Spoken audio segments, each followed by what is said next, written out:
Welcome to the PowerSpeakingPro channel.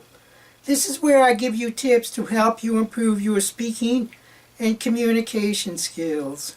My name is George Monette and glad to have you aboard. Be sure to subscribe so you don't miss any of the future videos. Many videos give you suggestions about how to improve your speaking skills. This video will give examples from professional amateur speakers with specific comments about what they are doing well and in some cases a point for improvement. So when you hear a point for improvement, you'll be able to see it specifically done by people in these videos. The first requirement for any speech is to speak with passion. Nobody wants to have somebody get up and speak for a half an hour without any passion. The speech may be technically good, but unless your speech has passion, it's absolutely worthless. As many videos suggest, your opening is very important. This is the first few seconds where you have an opportunity to capture the audience's attention. Your opening may be a bold statement, or it may be a question, or it may be using a prop. The 2015 world champion of public speaking, Mohammed Quantani, used a prop. He also used silence, and he also gave a stare to the audience. There are many ways to open a speech and get the audience's attention. Let me tell you something. Do you know that the amount of people dying from diabetes are 3 times as many people dying from smoking? You can't get the audience's attention unless you have their attention in the first place. You can do this by getting on the stage and waiting 4 or 5 seconds for the audience to pay attention to you. Silence is very powerful, and if you don't say anything for those 4 or 5 seconds, the audience will begin to pay attention to you. Then you could start your speech. I stutter, so most of the time, I keep quiet. The speaking area is an area to be used. Don't just stand there like a statue. The audience will get bored. But neither walk around aimlessly, otherwise the audience will get dizzy. Laurent Royale demonstrates how he uses the stage effectively. He walks from the left to the right and to the left, but every time he moves it has a specific purpose relating to his speech. Yes. So it went like this. Royale, your teeth so big, they look like grand piano keys.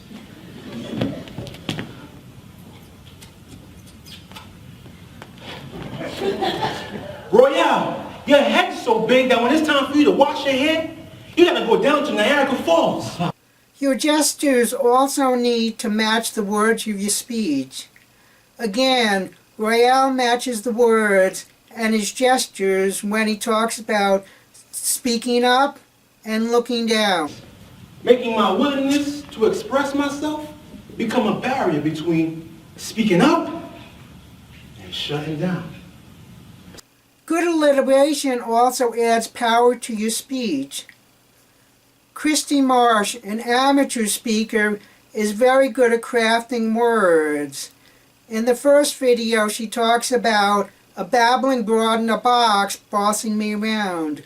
Notice all those B's.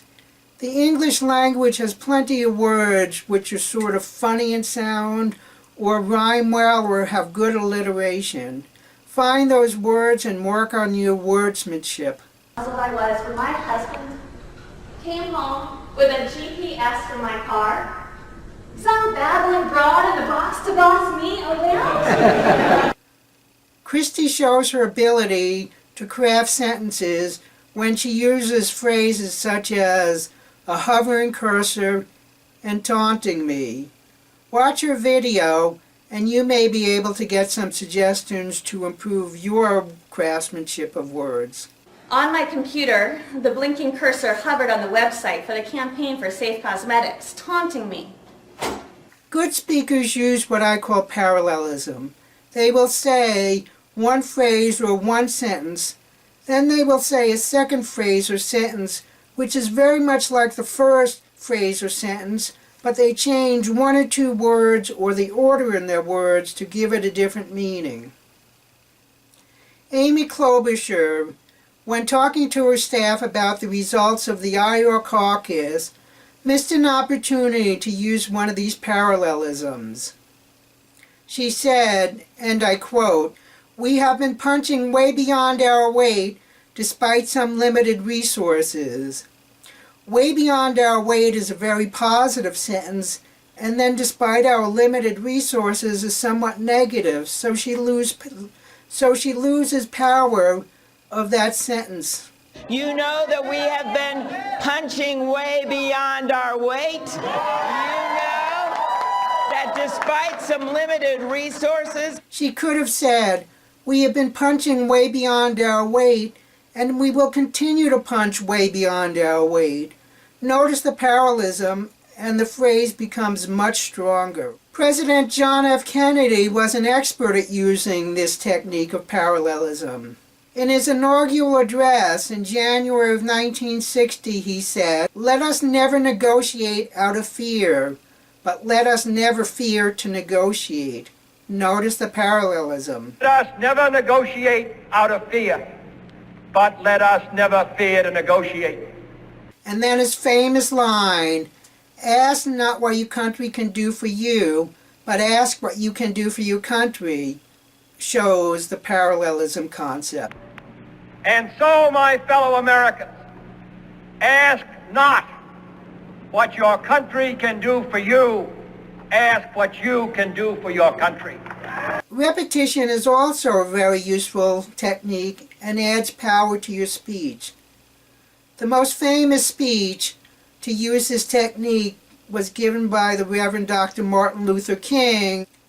This is known as the "I Have a Dream" speech.